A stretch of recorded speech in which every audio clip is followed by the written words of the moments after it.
Ake Nishino was stirred awake by her alarm and went about her daily morning chores getting ready for school. Her face was completely expressionless from the moment she woke up. As she stepped outside, the sudden rush of bright sunlight reminded her of flashing cameras with reporters gnawing at her for details. After all, Nishino was a budding actress with a dark past only few were aware of. Her chauffeur dropped her off to school, not realizing an unknown car on their trail. Nishino's demeanor would completely change when she was outside her home. With a permanent smile on her face, she would exhibit a very positive aura, and all the students loved her for that. Many students greeted her good morning, and as she approached the locker room, she saw Kajino and greeted him. He greeted back but got her name wrong just like always. She even informed him her correct name, but he was too occupied with his own thoughts to remember it. It puzzled Nishino that even though they were in the same class and they had been sitting next to each other since the past 3 months, Kajino did not care enough to know her real name.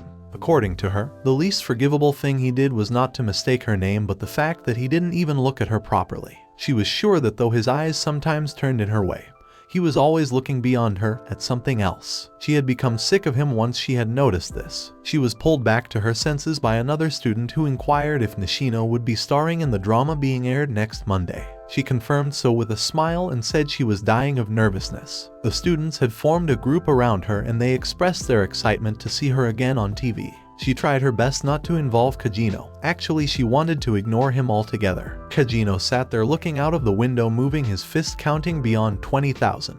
It was lunchtime and Nishino went to the washroom and recalled how she had to pause her acting career due to a scandal when she was in middle school. Ever since that incident, she had put on a mask on her face. Kajino sat all alone on the rooftop, reading notes on magic disguised under his science book. Under his breath, he whispered, "More power." The teacher wanted to entrust a questionnaire regarding school festival to someone, and Nishino held up her hand to volunteer for it. The teacher reminded her that she had supplementary lessons to attend. Hence, it would not be possible for her to undertake this task. Everyone laughed and praised Nishino for her hard work in such a busy schedule. The teacher then assigned the task to Kajino. It was time for club activities and everyone left the classroom except for Nishino. To be favored by teachers, she had become an honor student. And to be favored by students, she had become popular. In short, until this day her life had all been about pleasing everyone around her and making efforts to be favored by everyone.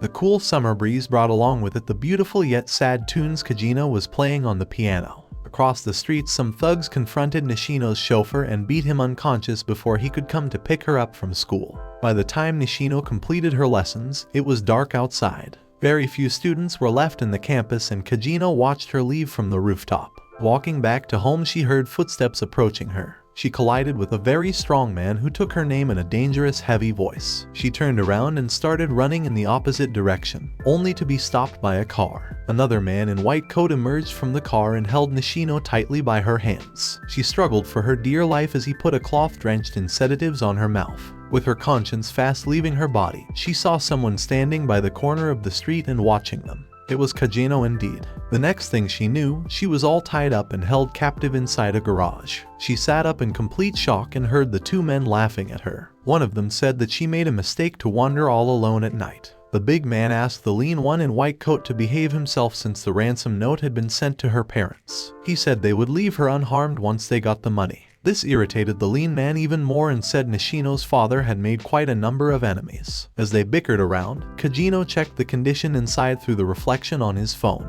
He opened his bag to find his costume and smiled. Inside, the lean man approached Nishino and tried to take hold of her mouth. She pushed him out of the way and that angered him. He slapped her and said she must be used to it by now since this was the second time she had been kidnapped. The first time one of her psycho stalker fans had kidnapped and harassed her. As he tried to force himself upon her, they heard footsteps on the roof. They watched as a masked man broke the window with a single hit and jumped inside. The lean man screamed and asked who he was, to which he replied he was a stylish thug slayer. They were bewildered to hear the title and the lean man took out a gun. Before he could fire it, Kajino, who was disguised as the stylish thug slayer, swiftly threw a knife and injured his hand. Kajino criticized the lean man for displaying too many extra moves and having weak spots everywhere. He dropped him to the ground effortlessly and kicked his face bloody. The big man said that the thug slayer was quite impressive and indeed quite capable, saying that he dropped his gun and said that he had been quite bored after being expelled from the army. Kidnapping simple-minded girls while teaming up with low lives was far too below him. Kajino said that it was good since he had always wanted to fight with a soldier. With that said, the ex-soldier took out his pointed knife and attacked Kajino. He found ecstasy in hurting him and attacked again. This time Kajino blocked the attack with his crossbar. Kajino explained how handy the crossbar was while attacking him continuously. The ex-soldier dodged all the attacks and explained why Kajino had a fatal disadvantage due to the sheer difference in their physiques. The ex-soldier said he just had to save his head while Kajino would be dead in one blow. Kajino turned his crossbars to make the bended part face ahead and said that the bar's weight, strength, and portability made them a perfect weapon.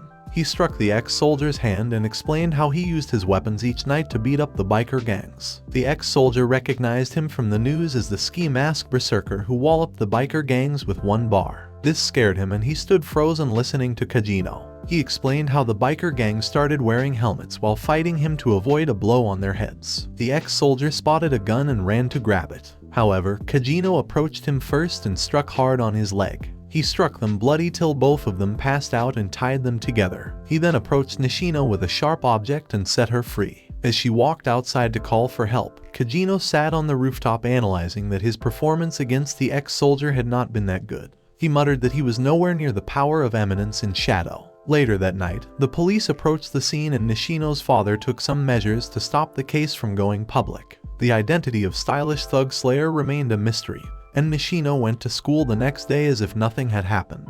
Just like always, she was greeted by many students and on approaching the lockers she found Kajino. She wished Kajino good morning and to her utter surprise he wished her back while referring to her correct name. She was shocked to see that not only he had remembered her correct name but was actually looking at her this time. She was sure that Kajino was leading a masked life just like herself. She just felt that way but had no way of confirming that just yet. The day went on just like any other, and later in the evening, news was being aired on the television in Nishino's living room. The news channel displayed a photo of Kajino, with the reporter saying that Kajino died after being overrun by a truck that morning. Kajino has a flashback of his childhood when he dreams of becoming a hero. Just like everyone longs to be a hero as a child, his aspirations were not just a temporary whim. Unlike others, this feeling kept growing as he grew older and he tried his best to become stronger. He acted as a mediocre student at school but trained and thrashed biker gangs by the night. Even after all this, he did not feel satisfied. He knew that he had certain limitations which he cannot possibly overcome. Though he could take on a number of ruffians, he would lose in case he's surrounded by armed soldiers. None of his battle skills would be enough to save him from a nuclear attack.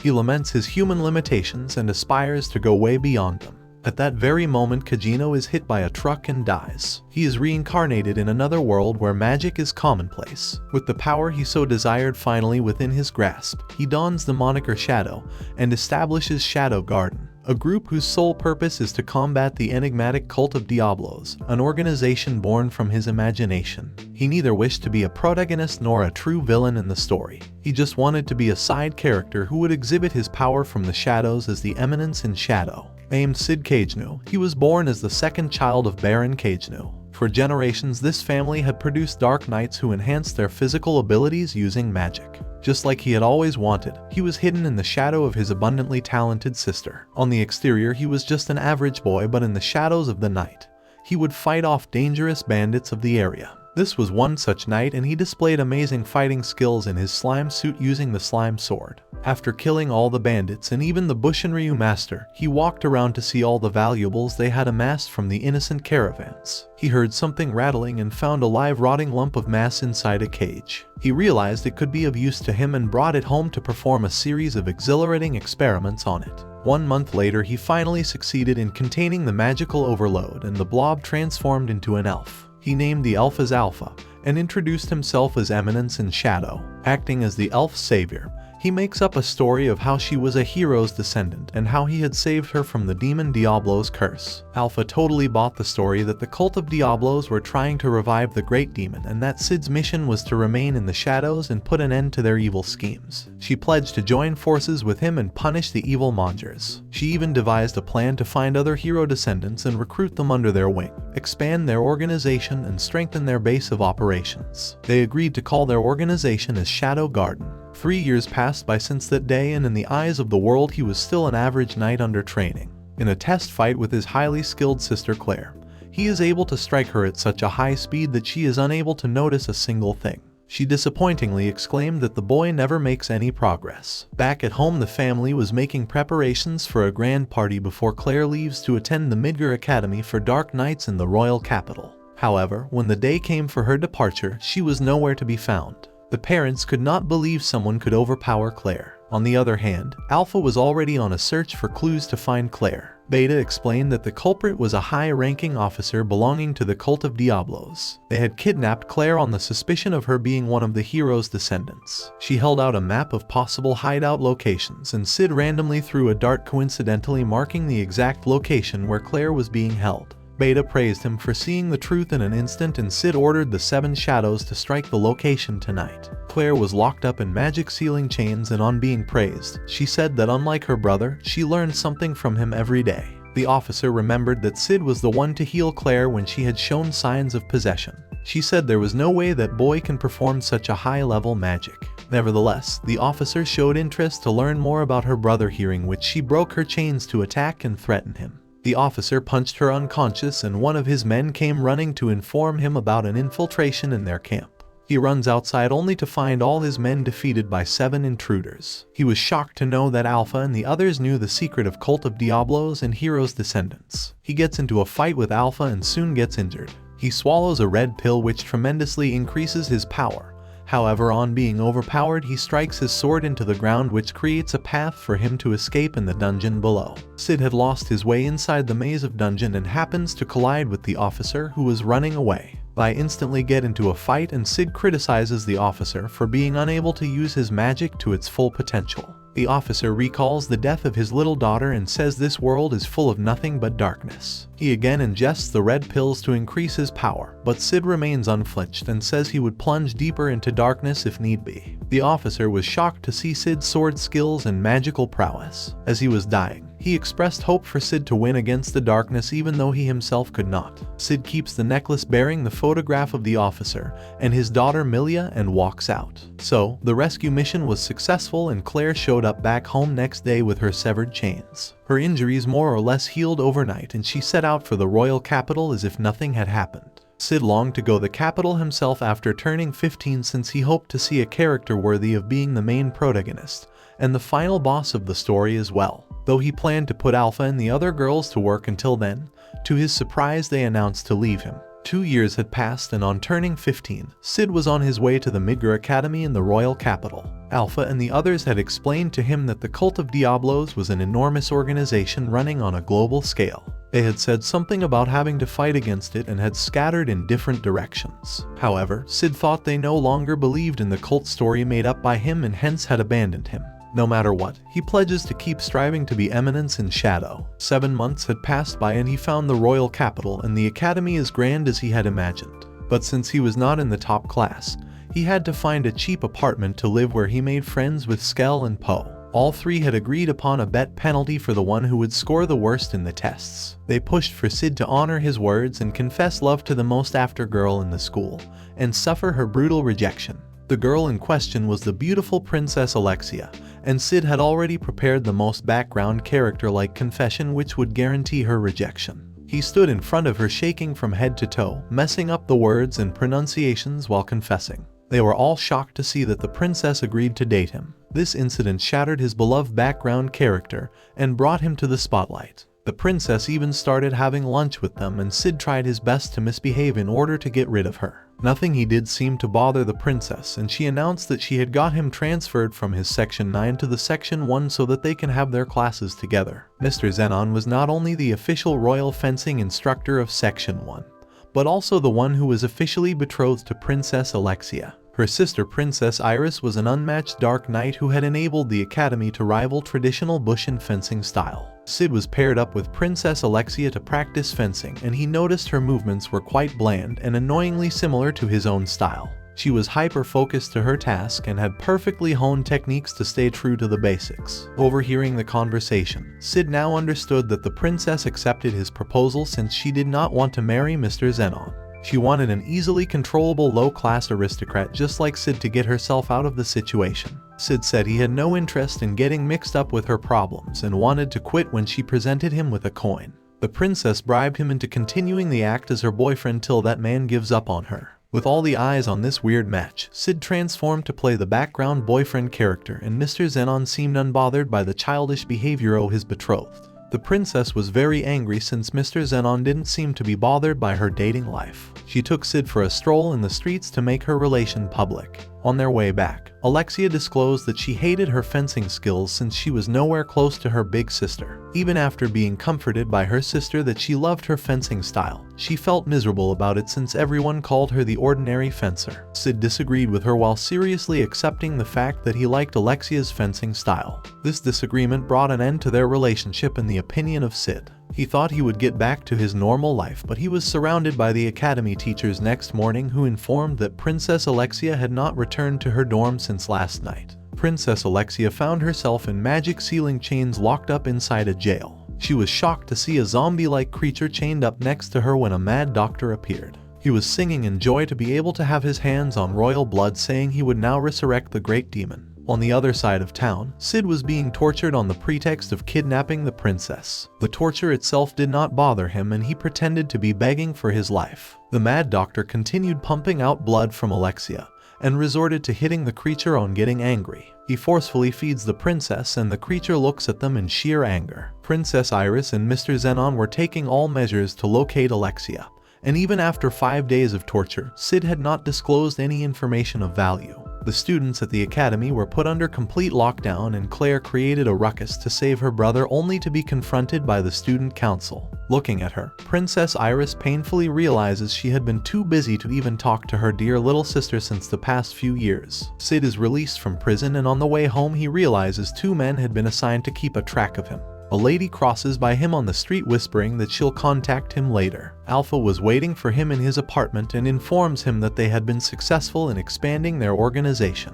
She informed him that Princess Alexia's kidnapping was the cult's doing since they were after her blood, which had high concentration of the hero's blood. With all the wealth he had amassed from killing the bandits and from acting as Princess Alexia's boyfriend, Sid renovated his apartment to create a perfect ambience for Eminence and Shadow. Delta arrived and informed Sid that they had gathered 114 members for tonight's mission. Sid was definitely shocked and muttered if they had hired extras or something. Nevertheless, they planned to launch simultaneous attacks on all the secret hideouts of Fenrir, which was a sect of Diablo's cult in the capital. Sid announced that the organization would be known to the whole world tonight. He made his way into the alley where the 2 knights who had tortured him stood discussing the kidnapping. They tried to put the whole blame onto Sid and were shocked to see the dead bodies of the lookouts sent for Sid. Sid transformed into Eminence and Shadow and killed them brutally. Meanwhile, the members of Shadow Garden wreaked havoc at various hideouts of Fenrir across the city. Realizing his chances for survival to be low, the Mad Doctor injected the zombie creature to test his prototype. It transformed into a huge beast and went for the Mad Doctor itself first, before breaking free Princess Alexia. It destroyed the walls of the dungeon, killing the guards, and Alexia found a way to escape with a sword. Walking down the alley, she unexpectedly met Mr. Zenon, who said this was his facility, and he funded the research of that Mad Doctor. She was relieved to have finally understood the truth behind him, which she had suspected all along. He said it was too late, since after having her blood he would be capable to be in the 12 highest ranking knights in the order named as the Knights of the Rounds. He called her an ordinary fencer as she tried to fight him off. Punching her to the ground, he belittled her skills, comparing Alexia to her sister. Sid approached them and said he was Shadow, he who lurks in the shadows to hunt the shadows. So that is it for this video, guys. Hope you enjoyed it. So if you like the video, then hit that like button and leave a comment for the next part. Most important, subscribe and press the bell icon for notification. I will meet you in the new video. Till then, bye.